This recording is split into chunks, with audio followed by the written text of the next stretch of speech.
Halo, Assalamualaikum warahmatullahi wabarakatuh. Perkenalkan, nama aku Sahira Askia Putri, mahasiswa Pendidikan Biologi Fakultas Keguruan dan Ilmu Pendidikan Universitas Riau. Nah, pada kesempatan kali ini aku bakal ngejelasin ke teman-teman semua tentang sistem imun. Nah, buat teman-teman yang sekarang duduk di kelas 2 SMA, jurusan IPA, pasti kalian udah gak asing ya dengan apa itu sistem imun. Nah, sistem imun merupakan sistem kekebalan tubuh di mana dia merupakan sebuah sistem yang mempertahankan tubuh kita dari serangan-serangan luar. Nah, menurut saya pribadi juga sistem imun ini merupakan salah satu materi yang lumayan sulit ya untuk dipahami. Mengapa demikian? Karena yang pertama, sistem imun itu nggak ada praktikumnya. Kemudian yang kedua, dalam penyampaian materi kita biasanya hanya sebatas mendengarkan guru dan membaca dari buku, dan itu merupakan kegiatan monoton yang pastinya bakal gampang banget nih buat teman-teman lupa sama materinya. Nah, jadi harapan saya setelah kalian semua menonton video ini, kalian bakal lebih mudah paham dan mengerti konsep-konsep dasar tentang materi sistem imun ini. Nah, kalau gitu langsung aja ya, saya akan menjelaskan tentang sistem imun. Nah, teman-teman, sebenarnya sistem imun itu bekerja terbagi menjadi dua pertahanan. Yang pertama yaitu pertahanan non-spesifik dan pertahanan spesifik. Nah, untuk yang pertama, saya akan menjelaskan mengenai pertahanan yang non-spesifik. Nah, kita tampilkan dulu gambarnya. Nah, ini dia, bisa kalian lihat ya, teman-teman. Nah, sebenarnya pertahanan non-spesifik ini merupakan pertahanan yang biasanya kita rasakan loh setiap harinya. Kita bisa melihat reaksi tubuh kita secara sadar. Artinya kita mudah nih untuk mengetahui bahwa oh, ini sebenarnya adalah respon non-spesifik dari tubuh kita. Nah, salah satu contoh nih respon non-spesifik dari tubuh kita yang pertama yaitu kita memiliki air mata. Yang kedua, kita memiliki lendir di hidung kita. Kemudian yang ketiga, kita memiliki selaput lendir di dalam bagian tubuh kita dan membran mukosa atau lapisan mukosa. Nah, contoh-contoh tersebut merupakan sebagian dari contoh pertahanan tubuh secara non-spesifik. Artinya mereka ini bekerja secara non-spesifik tanpa adanya identifikasi terlebih dahulu. Artinya setiap benda asing yang masuk ke dalam tubuh kita, maka tubuh ini harus merespon agar secara cepat mengeluarkan benda asing yang ada di tubuh kita. Mereka tidak perlu seperti mengidentifikasi apakah ini musuh atau tidak. Yang penting kalau ada benda masuk, maka harus segera dikeluarkan. Nah, aku kasih contoh nih, salah satunya adalah air mata. Saat kita berkendara, kemudian ada debu yang masuk ke tubuh kita, maka mata akan otomatis mengeluarkan air mata. Nah, itu merupakan refleks dari tubuh kita karena adanya sistem pertahanan tubuh secara non-spesifik. Mereka akan mengeluarkan air mata supaya debu-debu yang masuk tadinya dapat keluar dengan mudah. Kemudian contoh lain, saat kita hidungnya kemasukan debu juga, maka tubuh kita akan refleks untuk bersin ya teman-teman. Nah, itu juga merupakan salah satu contoh bahwa tubuh kita merangsang benda-benda yang dari luar itu harus segera keluar, maka tanpa ada pikir-pikir panjang tubuh kita akan refleks langsung bersin. Nah, itu merupakan penjelasan ya dari pertahanan tubuh secara non-spesifik.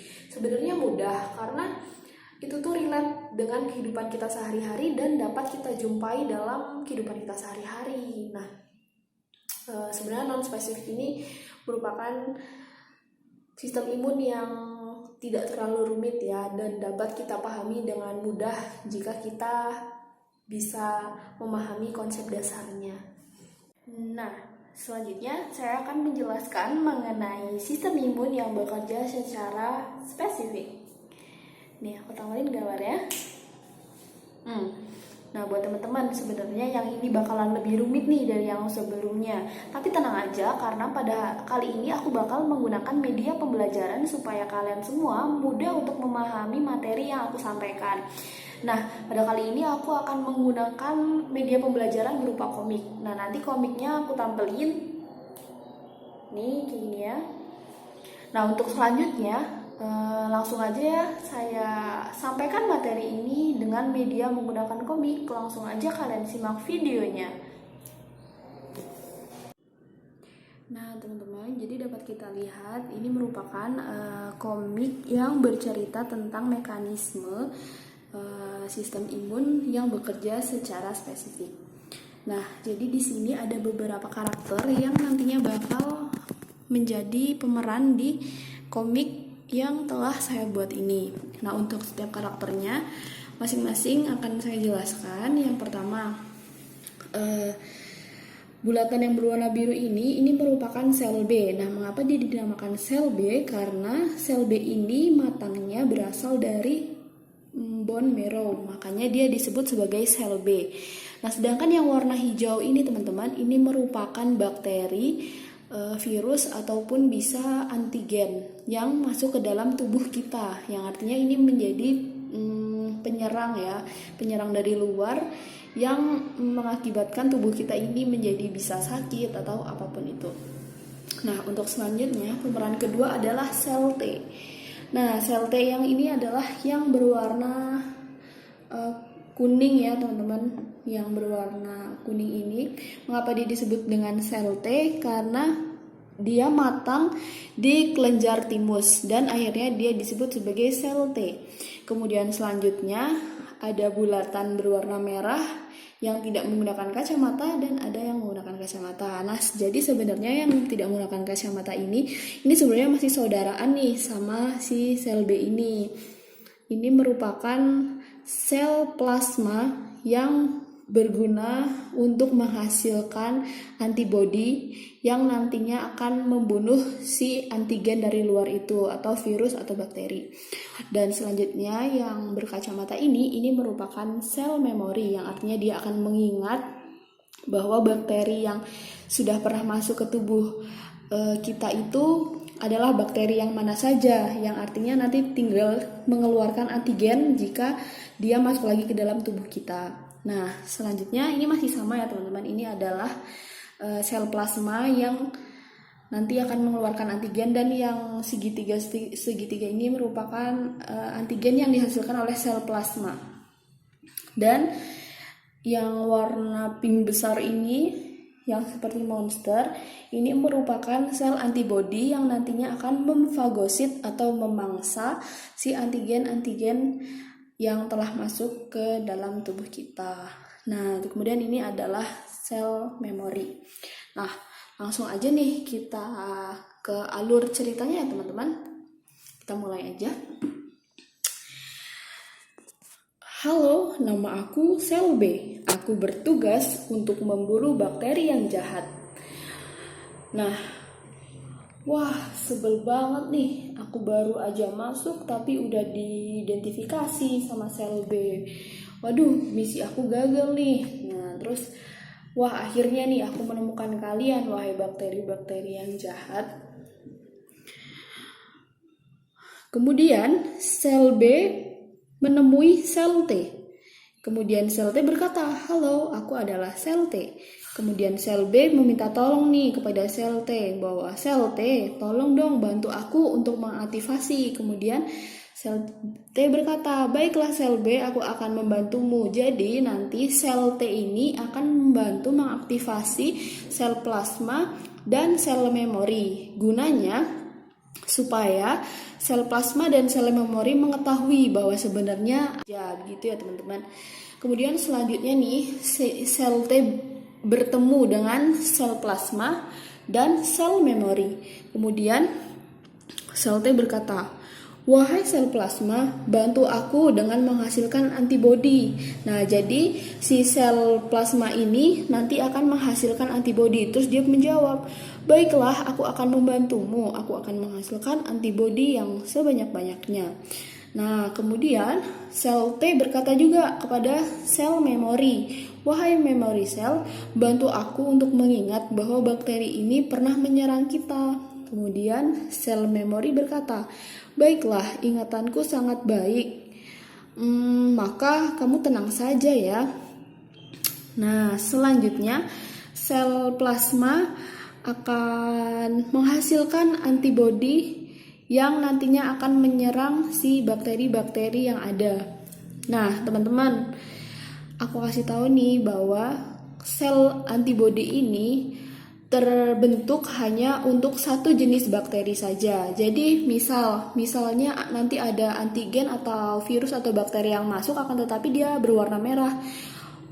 Bisa saja nanti antigen ini akan berbentuk segitiga atau berbentuk panah. Jadi satu antigen itu untuk menyerang satu bakteri saja, yang artinya perlu adanya memori atau ingatan bahwa sebenarnya bakteri ini tuh sudah pernah atau belum menyerang tubuh kita. Jika sudah, berarti kita tinggal menghasilkan antibodi saja supaya nanti tinggal langsung difagosit. Nah, langsung aja setelah dia ditempeli oleh banyak antibodi, maka nanti sel antibodinya akan memfagosit. Kemudian dia bilang, bersiap-siaplah kalian untuk memakan. Kumakan karena kalian kelihatan lezat. Nah, kemudian si virusnya ini akhirnya insecure ya teman-teman, dan mereka ketakutan nih, yang akhirnya mereka akan mati dan mereka akan hilang dari tubuh kita. Dan mereka ini sangat ketakutan, dia sampai bilang ampun Bang Jago gitu, karena dia ketakutan. Dan akhirnya si bakteri ini pun mati dimakan oleh sel antibodi yang akan memfagosit mereka. Nah, setelah itu tidak lupa nih sel memori dia akan mengingat jika ada musuh yang sama, maka aku akan ingat nih. Jadi jika ada musuh yang sama, maka nanti dia akan menginformasikan kepada sel plasma untuk menghasilkan antibodi yang nantinya akan langsung menyerang bakteri atau antigen atau virus yang masuk ke dalam tubuh kita gitu ya teman-teman. Jadi penjelasannya seperti itu. Semoga kalian lebih paham. Dengan adanya komik ini menjadi pembelajaran lebih menyenangkan dan mudah untuk diingat ya teman-teman. Nah teman-teman, itu merupakan video penjelasan dari saya. Semoga teman-teman bisa mengerti dan bisa paham tentang materi sistem imun ini, karena sebenarnya ini tuh nggak sulit gitu loh teman-teman. Nah, untuk guru-guru nih yang misalnya masih ada muridnya yang misalnya kurang paham, saran saya bisa banget nanti ibu guru atau pak guru biologi di sekolah bisa membuat storyline tadi itu menjadi sebuah cerita, artinya diperagakan. Jadi misal kita memperagakannya kita menggunakan plastisin, misal plastisin atau clay polymer. Ini merupakan sel B, ini sel T, ini sel plasma, ini sel memori, ini bakteri, dan ini sel antibodi. Nah, nanti bisa Bapak Ibu guru bercerita atau membagikan ceritanya melalui media-media seperti ini. Jadi berceritanya sambil memegang alatnya, halo aku adalah sel B, halo aku adalah sel T gitu. Atau nanti bahkan bisa dibuat menjadi sebuah drama. Jadi nanti murid-muridnya memerankan menjadi sel B, sel T, kemudian sel antibodi, yang nantinya mereka akan bermain drama, di mana itu merupakan drama dari kerja sistem imun secara spesifik. Nah, sekian video dari saya. Semoga membantu Bapak Ibu guru dan teman-teman untuk dapat memahami materi tentang sistem imun. Nah, saya sebagai penyampai memohon maaf jika ada kesalahan dalam penyampaian, dan semoga video ini bermanfaat. Oke, terima kasih. Wassalamualaikum warahmatullahi wabarakatuh. Dadah.